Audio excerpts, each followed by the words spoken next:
Uh-huh. It's a beautiful dog. Hi. Oh, one big boo. What's his name? I won't share his name with you. But how are you today? Good. What's going on with Starbucks? Apparently, I guess they're having staffing issues, so they closed up for today at 12:30. They closed? Yeah. Okay. Supposed to resume normal hours tomorrow. Shame, huh? Yeah. I mean, quite literally. It's freaking Starbucks. At least they were open in the morning. I was about to go in there to get myself a chai tea latte for today, but that did not happen. So But you know, it's not a bad thing. How much is that latte? it's usually about like under $5 usually, So about 4 something? give or take. Yeah. How often do you have one? I don't usually come near that very often. It's Okay, not so one. never mind. But some people get one of those a day. People come to Starbucks every day, right? Right. There are people that come every day. You don't come every day. You come Like whenever when you want that particular drink. Just whenever I have the time to. But there's people that come to Starbucks. That's part of their routine. They wake up before they get to work. They go to Starbucks. Yeah. And they buy the $3 to $5 coffee, right? Every day. So let's just say $3. Give or take, yeah. 5 days a week. So it's not exactly 365. We'll say it's 300 days a year. That's $1,500. That's $1,500 a year. You can get to Hawaii and back for probably $800 Yeah. and still have $700 for a hotel room, or if you just wanted to sleep on the beach with sexy Hawaiian dudes or hot Hawaiian chicks, whatever you're into, for a week and then come back, you'd have stories to tell. There you go. Because you can make the same exact coffee at your house for 55 cents. Like it was 10 to that. Yeah, a tenth of that. But I mean, if you make it as fancy as they do, it might cost 80 cents. If you have if it's the same thing you get all the time, you'll use the ingredients over again, right?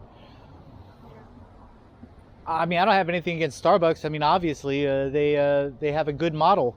Although, even in a place like this, although it's not a sign of Starbucks, it's a sign of the town, right? Yeah.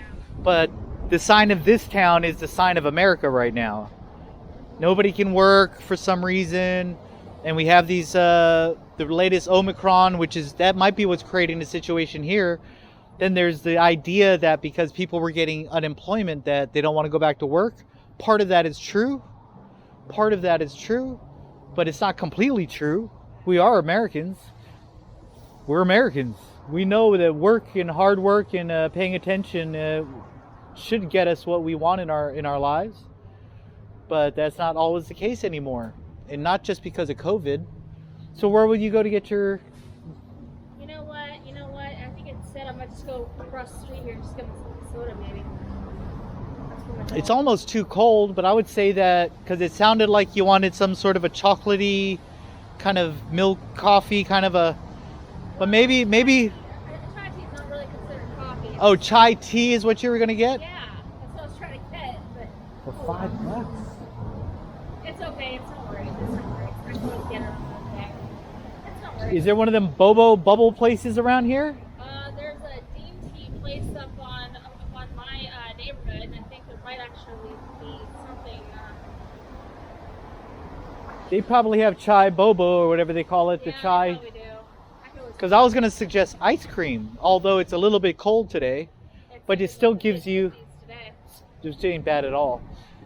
Which should still be kind of sweet and maybe a craving, still fill the craving that you have. Because if you spend $4 basically for a treat for yourself, right?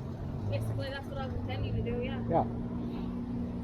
That wouldn't be such a bad thing. I figured, with all this going on with my job, and hours being cut and all that stuff, I figured, I needed something like to de-stress, just so that's all for. So it's affecting you too, your job also?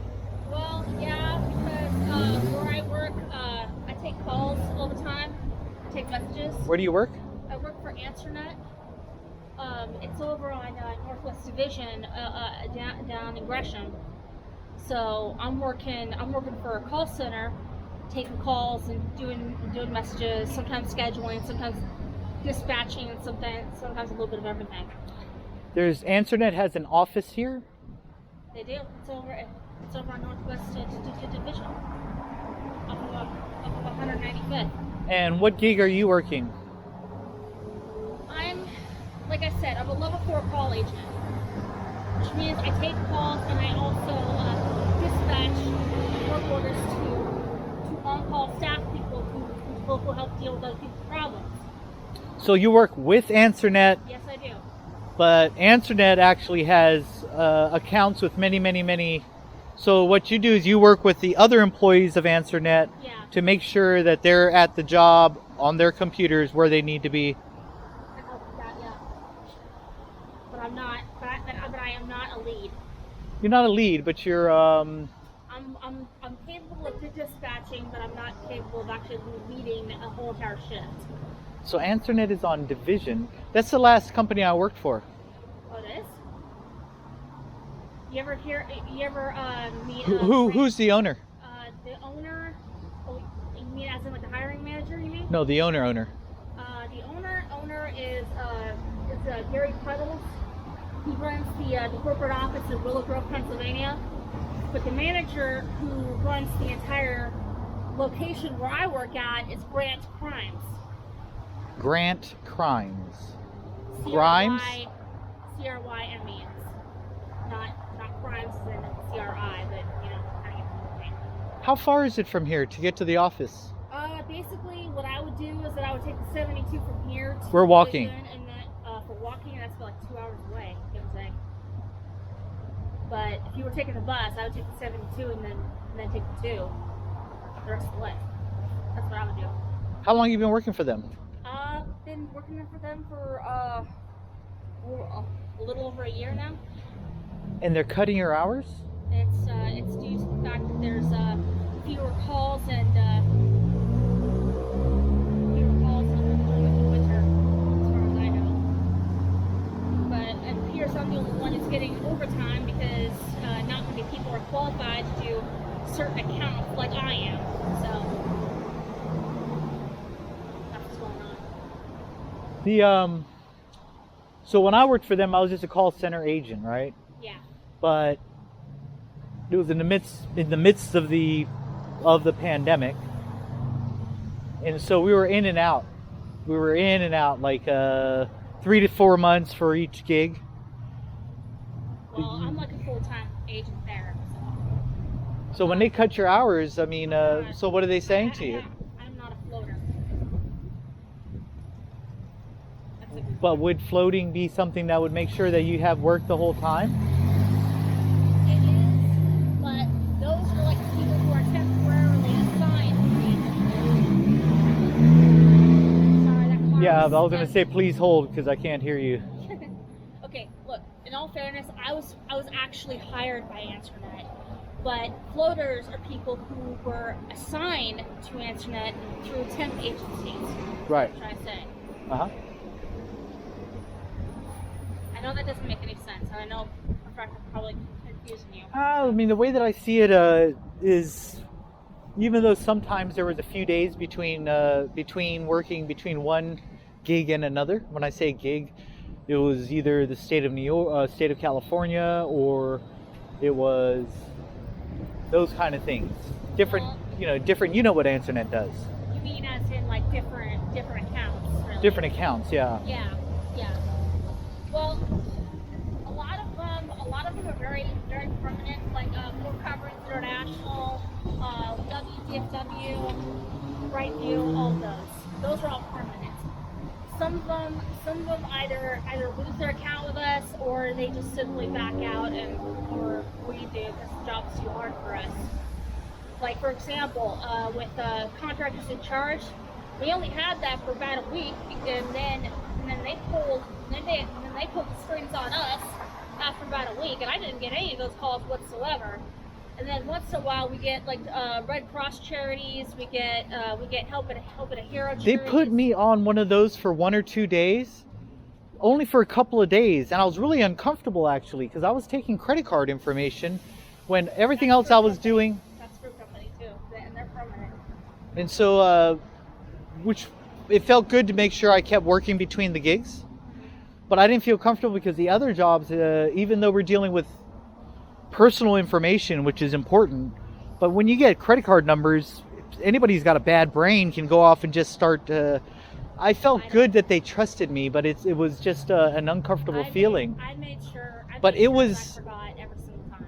But the thing is, well, of course, and you never write them down and none of that kind of crap. No. You know, what I was doing, the other jobs was dealing with social security numbers, and that's just as dangerous or valuable, however you want to say it. Yeah. But a direct credit card number. But what I found was that was out of Tennessee or something like that, and it was so damn easy. It was like, Jesus Christ, man, are you serious? Like, I felt like I was wasting people's time because they could do it on the phone. But what it is older folks that call in or want to do a donation that want to speak to a live person, you know? So I always appreciated that part, made sure I played that part out correctly so that they understood that I understand why you want to speak to a person. I don't say it to them, but I act like, you want to give money to this charity, we're grateful for that. And that's part of the script, but not really. I mean, that's the way you do it. If I'm going to work that job, that's how you do it. I know lately it's been doing hunter reports for WTFW lately for me. What is WTFW? It's Washington Department of Fish and Wildlife. Oh yeah. I've been doing hunter reports for people who are trying to get a special hunt drawing right before the 10th of January. A special hunt?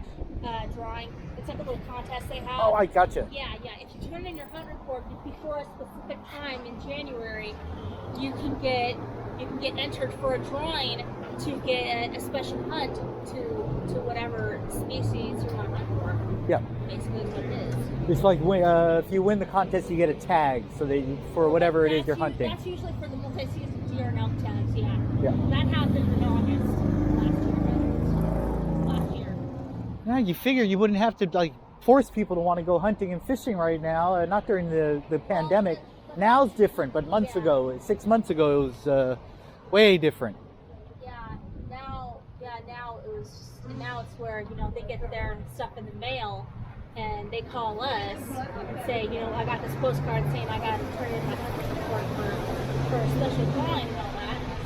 And I said, okay, all right, let's do it. I would have guessed you were working for the city or whatnot because you're wearing that day glow. Apparently, a friend gave this to me. She was a school bus driver for I think it was Knox County. It's a really good jacket, right? Especially if you're walking at night and it's raining, Yeah, especially. Keeps you safe. What's your name? My name is Caroline. I'm Jason. Hi, Jason. Let's do this because Omicron is real. And that's Atreyu.